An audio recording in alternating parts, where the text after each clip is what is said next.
everybody, welcome back to my YouTube channel, or welcome to my YouTube channel. My name is Shadow, and today we are talking about Ouija boards.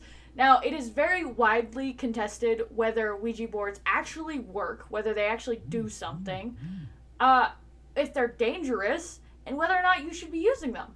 So we're going to break that down a little bit today. We're going to talk about the history, how the Ouija board came to be, and I'm going to talk a little bit about why I personally would not use a Ouija board as a spiritual medium and as a witch. Okay, starting with a brief history, which we'll kind of expand on in a minute.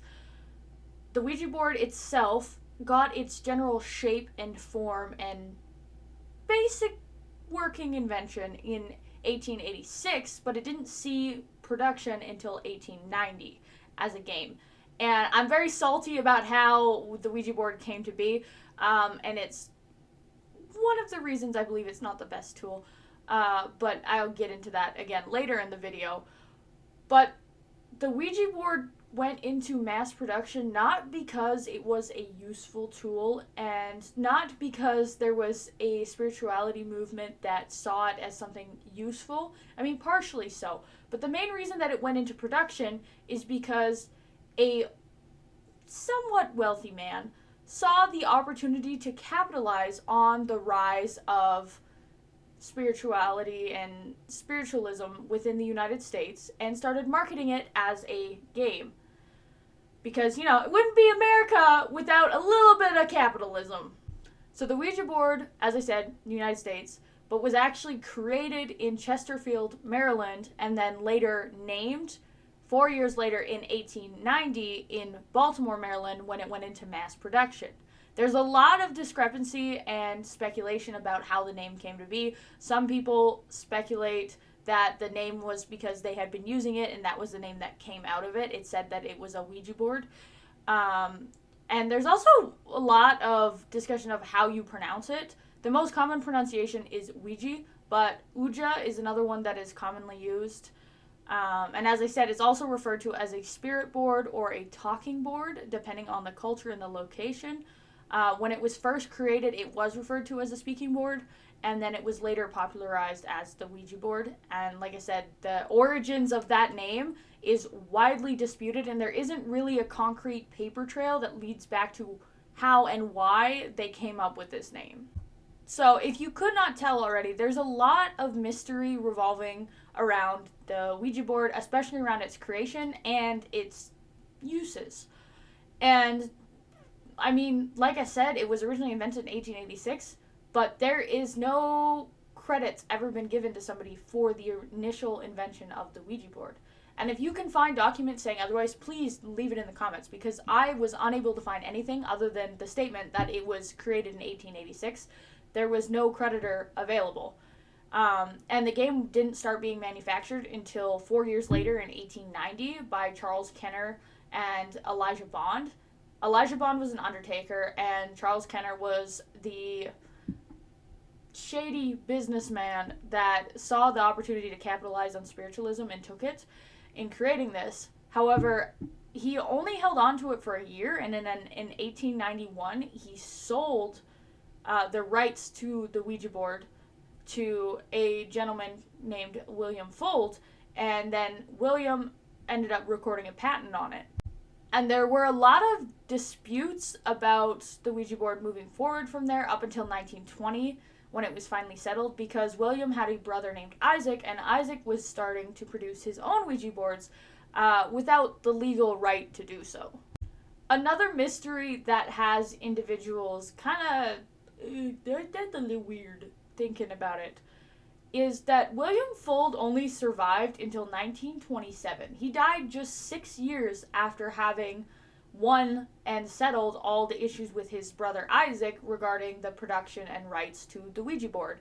And part of the what adds to the intrigue of this mystery is the fact that he died by falling off of the roof of a factory that he was building, a factory that the Ouija board told him to build. The weird part is he didn't jump off the roof. He fell off the roof, but nobody knows what he was doing on the roof. it was a very interesting scenario, and to this day, they don't really know what he was doing on the roof, why he was on the roof, if he was alone on the roof. They just know he was on the roof, and then he was on the ground, and he was dead. In 1930, the Ouija board was used in a murder case. Basically, this one lady by the name of Clothilda, I don't know if I'm pronouncing that correctly, Marchand, was killed by Lila Jimerson, who was having an affair with Marchand's husband. She was killed by the other woman, and then the other woman then took a Ouija board to convince her associate Nancy Bowen that the individual that she killed was a witch and was responsible for the death of her husband. It ended up being a whole fiasco thing. Eventually, they pled guilty to manslaughter, but it was a whole thing. And this isn't an isolated incident, this is just one of the more popularized stories about it happening. But despite, like, the dark history that the Ouija board has, despite only, existing for, 40 years at this point, by the time that Fold had been dead for 40 years, so by 1967, the Ouija board was outselling Monopoly. And you can't tell me that it's not due to morbid curiosity more than anything. However, there was a slight speculation that the main reason, aside from the rise in spiritualism and that type of culture, was also the fact that there was a lot of death going on at this time. You have to remember, we had the Great Depression, we had world wars, we had the tuberculosis outbreak.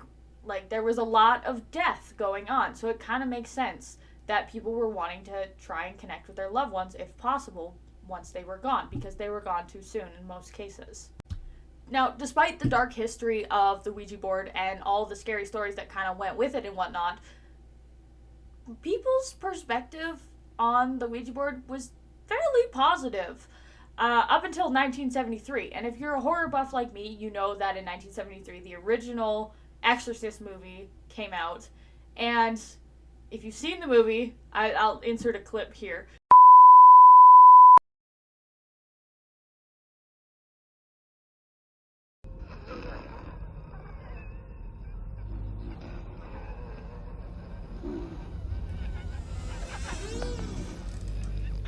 What an excellent day for an exorcism. And I'm the devil.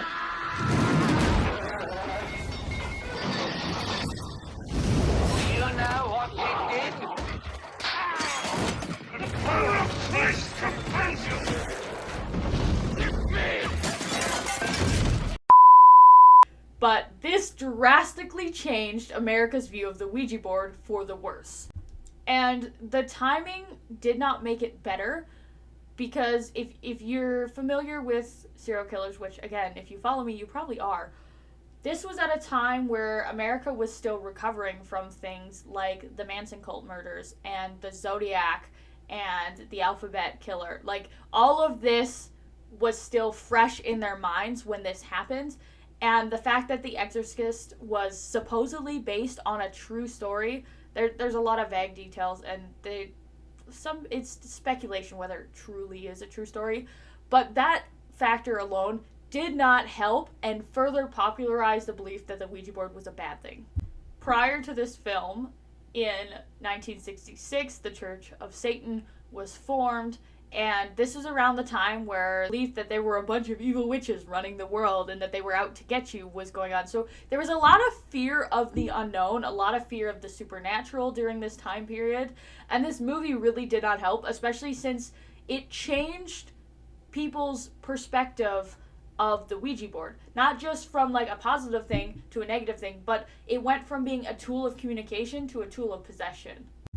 The Exorcist is widely regarded as the root cause, or the catalyst for the satanic panic in the United States, and it just kind of set off a bomb moving forward. Anything that was remotely associated with a Ouija board was considered demonic and evil. Anything supernatural, not necessarily even supernatural, anything spiritual. So if you burned incense in your home, if you were into herbs and stuff, very much like the hippie stuff, that's why they were so alienated, was because of this fear. And this snowballed into so many problems for the United States, and it's still ongoing today. And see, few people will argue this point strictly because we had the witch trials in the 1600s, right? But Christianity had kind of chilled the fuck out for a little bit. There wasn't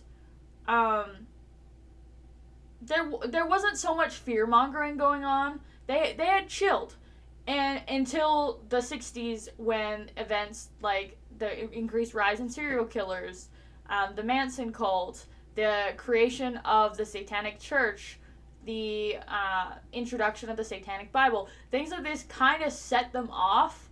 And the Exorcist was just kind of a catalyst that just sent it into a spiral. And part of this negative view of the Ouija board does come from film and media. Because how many of you have seen a horror movie where they've been using the Ouija board and it does something freaky like fly across the room on its own, or all of a sudden they're being chased by a dark entity, or one of their friends are possessed, right? It very much is that scare factor. But that's not really the designated use of a Ouija board. And I'm now going to talk a little about, because as I said at the start of the video, I'm not a fan of a Ouija board. You will not see me using one. I will never have one in my house. If you bring a Ouija board in my house, you will not be welcome back. And there's a few reasons why I don't like a Ouija board. The first reason is spirits lie. You don't know who you're talking to. You don't know what you're talking to. And that's the most dangerous thing, I think, about a Ouija board, because people often think of it as a tool, right? And it is a tool, but they often think of it as a energy tool or an energetic tool, and it's really not. A Ouija board is a conduit. And if you know anything about electricity, what does a conduit require? It requires a source of energy. And until you make connection with something, your energy is what's powering that Ouija board. So you're essentially sitting there, whatever you're doing, right? You are essentially dangling your energy into the spiritual void as bait, waiting for whatever it is to reach out and latch onto that, right? And if you don't make the proper preparations to protect yourself, it's just that simple. They can latch on. It's not as cut and dry and black and white as possession. Is everybody who uses it going to be affected? No. Is everybody who uses it going to be possessed? No. Is everybody who uses it going to get an attachment? No. But it's one of the most high-risk tools you can use, especially if you're using it in a haunted location. Because you don't know what's there. You have to put yourself out there to make a connection. And you're not, you don't know what it is, you don't know who it is, you don't know what they want. And yeah, because of the dark history, things with dark past tend to draw dark things. And even if this is a new Ouija board, it's the history of the relic, right? Just like churches, for example, typically regarded as safe havens, right? Typically, good energy. If it's something that hasn't seen regular upkeep, you will find questionable things inside them. Not so holy things inside them. If they've been desecrated, or even if they haven't been desecrated and they've just been left to rot, and there hasn't been active worship in them, it's no longer sanctified. And I think that's things that people forget. But back to the Ouija board. Have you ever heard stories of people throwing them out and them coming back, or burning them and them coming back? If you say goodbye, that doesn't automatically sever that connection. And I think that's a huge misconception that people don't understand, is that just because you've said goodbye does not mean that it is over. As soon as you establish that connection, you no longer have control of what happens. In a lot of instances, spirits and malevolent entities will feign control. They will allow you to feel in control. And you can say goodbye all you want. It does not truly close off the interaction. And it does not disconnect anything that's connected itself to you. All it does is say, I don't want to talk to you anymore. It's the equivalent of walking away at the end of a conversation. that it doesn't, it's not a formal end. It's like saying, oh yeah, and I think I'm gonna go, I don't know, walk my dog, and then not waiting for a response and just turning around and walking away. That other person can just decide that they're gonna follow you and keep talking to you, right? It's not like you hang up the phone. And I mean, even if you hang up the phone, I can call you back. But it does not sever the connection. It does not make that entity go away. In a lot of cases, if it's something older or more powerful, which isn't super, like, common for, especially for kids that are just playing with these things to experience, it's stronger than you think. It doesn't want to go back to whatever void it was in. You're far more fun. And those are, like, the main reasons that I wouldn't use a Ouija board, because I don't know what it is. Even though I have the skills to protect myself, and I know, like, what I should do to properly prepare to keep things from attaching to me and keep things from staying, I don't know what I'm talking to. I don't know who I'm talking to. I don't know what they want, what their intentions are. And I don't know what I'm dealing with, like, in terms of what type of entity they are. Because as a general rule of thumb, there are a few things that you can use that's kind of like a blanket method for almost any entity, but some things work better against different types of entities. And if I don't know what I'm dealing with, I can't know which method to use, right? And as I said, they do lie. They lie. They won't tell you who they actually are. They'll pretend to be something that they're not, and it's terrifying. So yeah, that is why I would not have a Ouija board in my house, and that's a little bit of the history about a Ouija board. Let me know in the comments, would you have a Ouija board in your house? Would you use one?